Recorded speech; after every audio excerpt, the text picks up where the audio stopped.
If you are exercising like crazy and still not losing any weight, there is a reason. A new study shows there's a limit to how many calories we can burn by working out. Joining me this morning to talk about it is Dr. McCaffrey with the McCaffrey Family Health Center. Good morning, Doc. Good morning. Welcome How are you? back. I'm good. So the study was featured on Cell.com. It shows the most active people hit a plateau to not burn any more calories than those who were less active. Why is that? You know, it's really common. I think we're hardwired, and people don't realize this, that we're hardwired a lot like the squirrel or the rabbit in the front yard, and we don't know if it's feast or famine. Okay. And so there's points where you push the body so hard, it decides, hey, wait a minute, do I need to start saving some of these resources in case I have to run from the cat?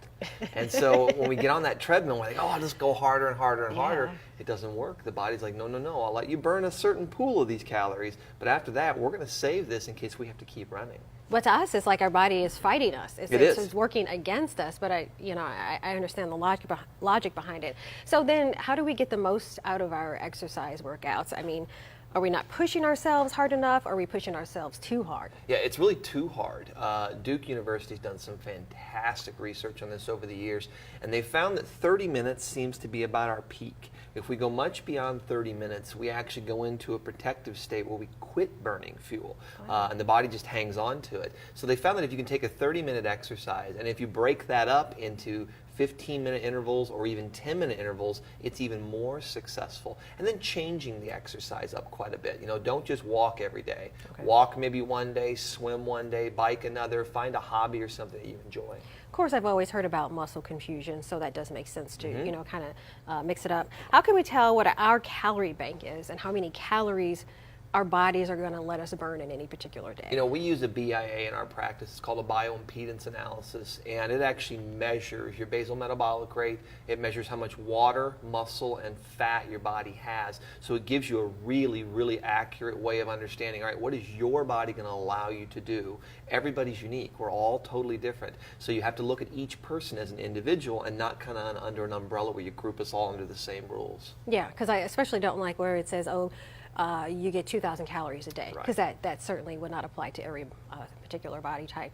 I understand you have a patient that runs 6 miles a day, but she was having a hard time losing that last 15 pounds, which I think we can all relate to, 5, 10, 15 pounds.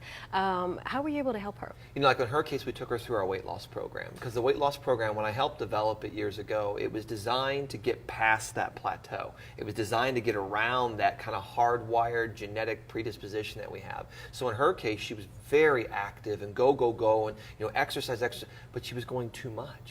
So I said, hey, back the exercise way down. You can still do it, but back it way down. And then we tweaked her input of her foods, changed up her proteins and her fats and gave her just different organization to it. And in doing so, bang, she lost that weight. And how long did that take? What period? It took about 3-4 weeks. That's in not a bad. 3-4 week period, she dropped that 15 pounds off. And she's been battling this now for over a year. Yeah, because you would think, okay, I'm running 6 miles a day. It's not helping. I'm going to run 8 miles a day. And that was kind of her mindset. Yeah. She did that, and she went further and further and further, and the body started getting little funny injuries and little wear and tear problems, and she really wasn't getting where she wanted to be. We just tweaked it. We did our weight loss program with her, and bang, off it came. So less exercise. Yeah. I kind of like it. I know, isn't that great? I like it. As always, thank you so much for being Thank here, you. Dr. McCaffrey. We will see you next week.